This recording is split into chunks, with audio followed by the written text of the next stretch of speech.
Welcome back to Primetime News. Thanks for staying with us. The police are bracing for an increase in electronic fraud as more people are doing business online since the start of the COVID-19 pandemic.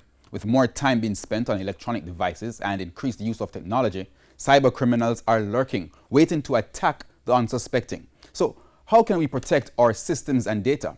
Andrea Chisholm has details in this special report. Money disappearing from bank accounts. Hackers taking control, stealing personal information such as usernames and passwords. It's all part of cybercrime, an illegal activity which uses items such as a computer, smartphone, the internet, or network. Due to COVID-19, more people are using those very same items to do legitimate activities, including research. Because so many people are so hungry for COVID-19 information, is that the cyber criminals have figured out very creative ways in which to send email phishing attacks around. Hey, click here for a cheaper test that you can buy at home. No go so. They're just using this frenzy situation to get people to just click on malicious links. Even the World Health Organization has been a victim, reporting a dramatic increase in the number of cyber attacks on staff, as well as email scams targeting the public. On April 23, WHO said some 450 active email addresses and passwords were leaked online. Thousands more were from people working on a response to the novel coronavirus. Scammers even created fake WHO emails trying to get the public to donate money to an illegitimate fund. Here in Jamaica, Deputy Superintendent Warren Williams says the police cybercrime division has not received any significant reports since COVID-19. But with more people using debit or credit cards to do business online, a particular spike is expected. A spike in electronic fraud, because most of the transaction that is now taking place online, people are paying more bills online. You have people who are doing educational stuff online, medical stuff online, so we're expecting that to happen. From 2014 to 2018, the police got close to 2,850 reports of electronic fraud. Over 1,000 have been cleared up. The impact? More than 3.8 billion Jamaican dollars and close to 6.8 million US dollars swindled. How? One particular example is if you do your banking online.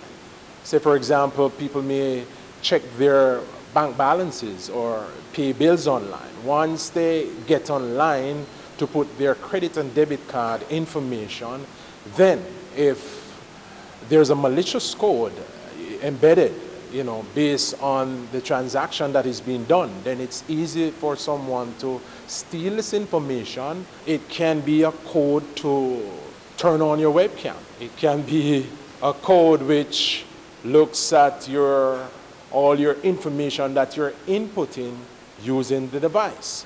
And once you move away or try to close your transaction, then the perpetrator will have that information and is able to get back into your account to do some sort of criminal activity. Now, there are certain things we can do to prevent cyber criminals from getting into our devices and accessing personal information.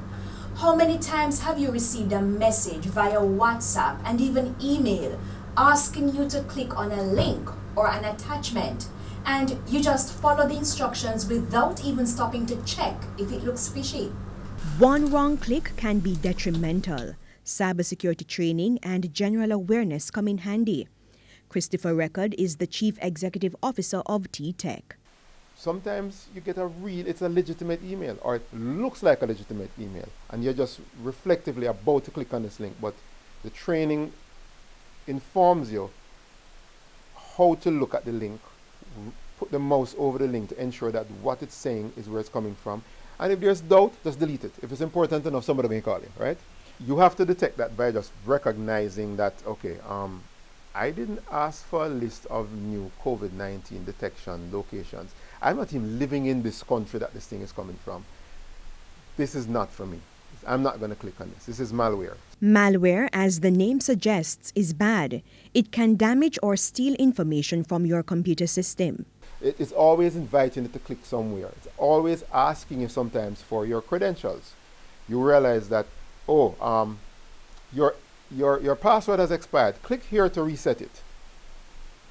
Password expired. Don't you have a password for that? Or if it looks like the banks don't normally ask you to click here to enter any password. So don't. Speaking of passwords, 1234 is not a safe combination. Instead, mix capital and common letters, numbers, as well as special characters such as the number sign. Mr. Record recommends a minimum of 12 characters. One of my engineers, used to say, "Hey Chris, you know what the easy passwords to do? Let's just use Jamaican slang."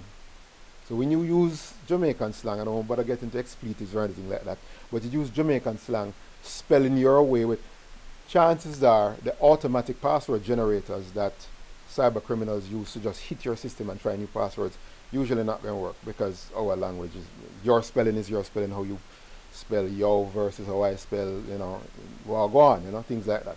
Other useful tips: use multi-factor authentication, combining 2 or more credentials for access to important data. For example, a password, code, and fingerprint. Now in part 2 of our feature, cyber safety tips while working from home, and are businesses being forced to pay money to cyber criminals in order to get back stolen information? We talk ransomware. Andrea Chisholm, TVJ News.